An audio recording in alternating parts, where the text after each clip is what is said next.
ABTA সাজেশনের 3 নম্বর প্রশ্ন, যেটা মাধ্যমিকে থাকে দেখবে সত্য মিথ্যা প্রশ্ন, শর্ট কোয়েশ্চেনের মধ্যে। তো সেখানে এই প্রথম প্রশ্নটি কেমন একটু কনফিউজের ব্যাপার আছে। দেখো কি বলা আছে, যে চক্রবৃদ্ধি সুদের পর্ব যত বাড়বে চক্রবৃদ্ধি সুদ তত কমবে। এখানে তোমাদের যে বই আছে গণিত বইটি, সেখানে দু রকম কনসেপ্ট দেওয়া আছে। পর্ব বলতে কি বোঝানো হয়েছে বইটাতে, দেখবে ধরো এটা জানুয়ারি, ফেব্রুয়ারি, মার্চ, এপ্রিল, মে, জুন, জুলাই, আগস্ট, সেপ্টেম্বর, অক্টোবর, নভেম্বর, ডিসেম্বর।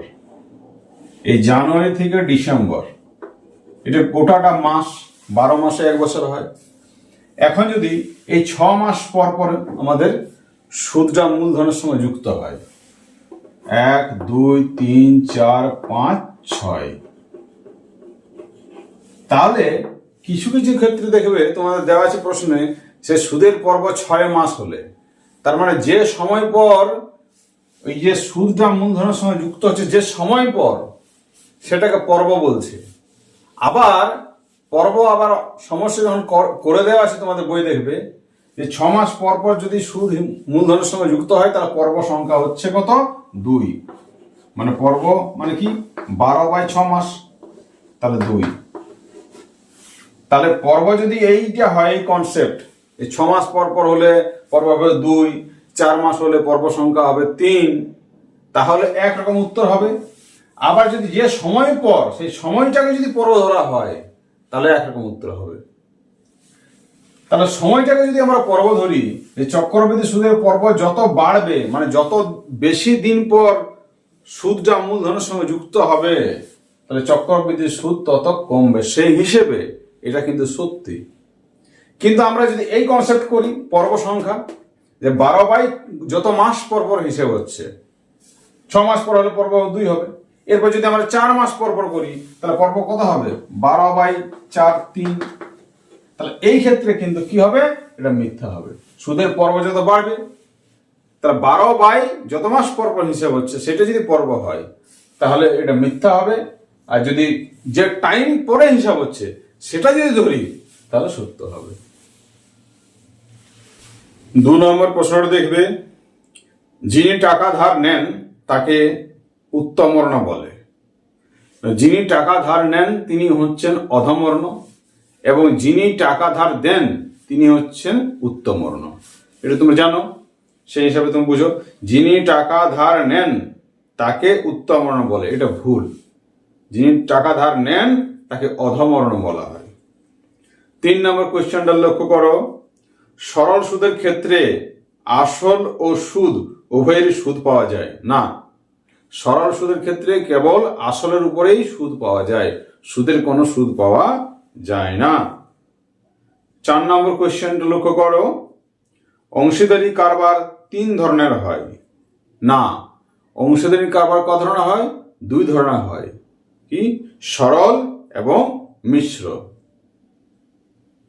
5 নম্বরটা লক্ষ্য করবে, কোন অনুপাত ও তার ব্যস্ত অনুপাতের যৌগিক অনুপাত 1:1 হয়। হ্যাঁ, একদম সত্যি। কোন একটি অনুপাত এবং তার যদি ব্যস্ত অনুপাত করি, তাদের যে যৌগিক অনুপাত, তাদের কি হবে? 1:1। আমরা 6 নম্বর প্রশ্নতে চলে যাই। 1/√x + 1/√y = 1 হলে এর ভ্যালু 1 দেওয়া আছে। আমরা দেখতে পাচ্ছি এটা কিন্তু মিথ্যা। কেমন? যে 1/√x + 1/√y এর ভ্যালু কত? 1। তাহলে এটা যদি 1 হয়, তাহলে 2/√xy এর মান তো 1 হতে পারে না, কারণ এটা একটা এক্সট্রা টার্ম আছে, আর এটা তো 0 হওয়ার কোনো স্কোপ নেই। যাই হোক, এটা কিন্তু মিথ্যা। যদি একটু এইভাবে প্রশ্নটা থাকতো, আমরা 6 না বলে আমরা একটা নাম্বার দিচ্ছি এবং এটার একটা সিমিলার প্রবলেম আমরা সলভ করার চেষ্টা করছি। যে 1/√x + 1/√y = 1 যদি হয়, তাহলে আমরা একটা অন্য অঙ্ক দিই, যে 1/x + 1/y + 2/√xy এর মান কত? তাহলে দেখো কি হতো অঙ্কটা। তাহলে দেখো আমরা কিভাবে করছি। এটা কি লেখা যায় না, 1/√x তার হোল স্কোয়ার বলতে পারি।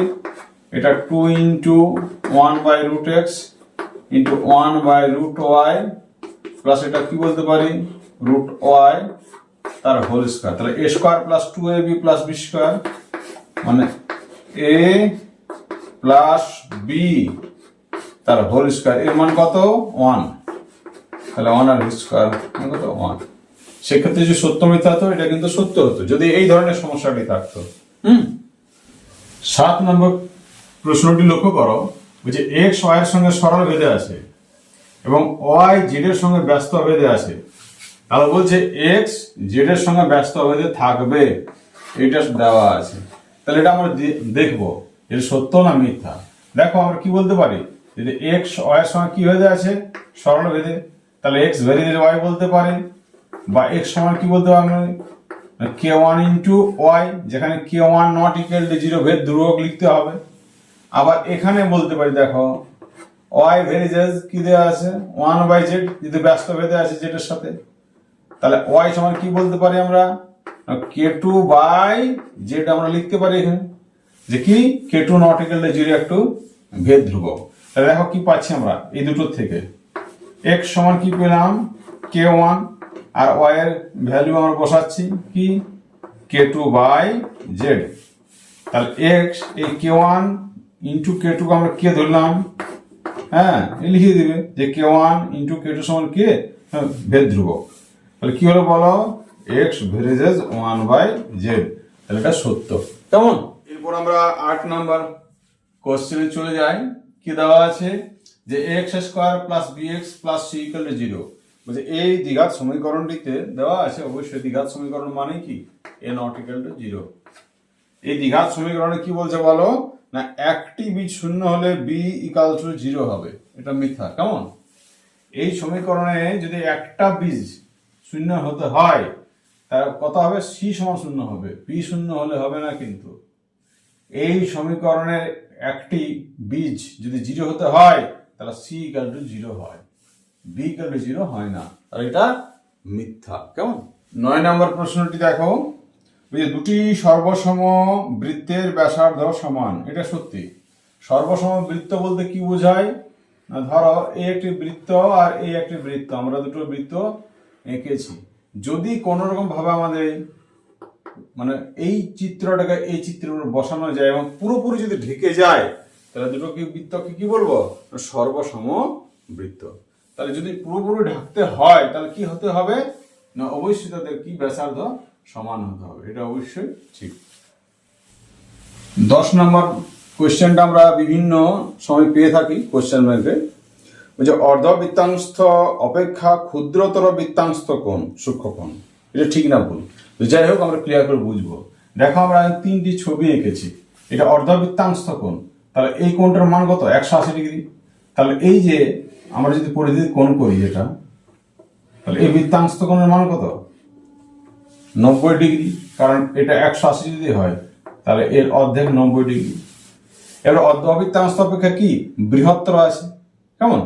অর্ধেকের থেকে এই যে আমরা দেখতে পাচ্ছি এটা থেকে এটা কি জায়গাটা অনেক বেশি আছে, তাহলে অর্ধবৃত্তাংশ অপেক্ষা বৃহত্তর বৃত্তাংশ কোণ কি হবে যখন এই জায়গাটা বেড়ে গেল তার মানে এই কোণটা কমে গেল, তার বোঝার সুবিধার্থে আমরা ধরেছি এটা 100 ডিগ্রি, তাহলে এটা কত হবে 50 ডিগ্রি।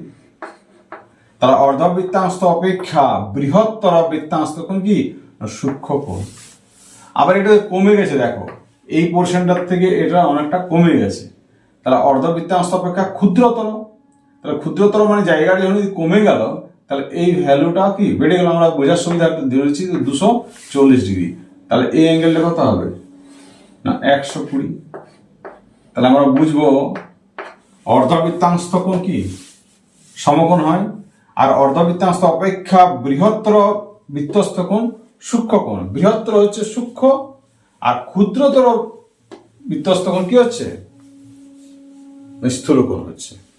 এটা ভালো করে বুঝে রাখো। কিন্তু আমরা এই 13 নম্বর প্রশ্নতে যাই। দেখো s equal to r theta সম্পর্কটা তোমরা জানো ত্রিকোণমিতিতে, যে চাপ সমান কি ব্যাসার্ধ গুণিত এই যে থিটা অ্যাঙ্গেল, এই অ্যাঙ্গেলের মানটা কি হয় সবসময় কি রেডিয়ান এককে হয়, মানে ষষ্ঠিক পদ্ধতিতে হয় না, বৃত্তীয় পদ্ধতিতে হয়। কারণ রেডিয়ানের ডেফিনিশন আমরা জানি কোনো বৃত্তের ব্যাসার্ধের সমান বৃত্তচাপ বৃত্তের সম্মুখ কেন্দ্রে যে কোণ উৎপন্ন করে তাকে বলে 1 রেডিয়ান বা রেডিয়ান। তাহলে সবসময় এই সম্পর্কটাতে এই থিটাটা কি অবশ্যই রেডিয়ান এককে আমাদের রাখতে হবে। কেমন? আমরা 14 নম্বর কোশ্চেন দেখবো। ওই 36 ডিগ্রি 36 মিনিট 36 সেকেন্ডের পুরোক্ষণ দেওয়া আছে 53 ডিগ্রি 23 মিনিট 24 সেকেন্ড। তাহলে আমরা জানি দুটো কোণের সমষ্টি যদি 90 ডিগ্রি হয় তখন একটি কোণকে অপর কোণের কি বলে? পূরক কোণ বলে। তো যাই হোক আমরা এই দুটো যোগ করছি। যোগ করে কি দেখছি দেখো, 36 সেকেন্ড আর 24 সেকেন্ড যোগ করলে কত হয়? 60 সেকেন্ড। আবার 36 মিনিট আর 23 মিনিট যোগ করলে হয় 59 মিনিট। আবার 36 ডিগ্রি এবং 53 ডিগ্রি যোগ করলে হয় 89 ডিগ্রি। তাহলে 60 সেকেন্ড মানে 1 মিনিট হয়। তাহলে এই মিনিট চলে এলো, তাহলে 59 মিনিট ছিল 1 মিনিট, 60 মিনিট হয়ে গেল। আবার 60 মিনিট মানে কত? 1 ডিগ্রি। তাহলে অ্যাকচুয়ালি কত হলো? 90 ডিগ্রি।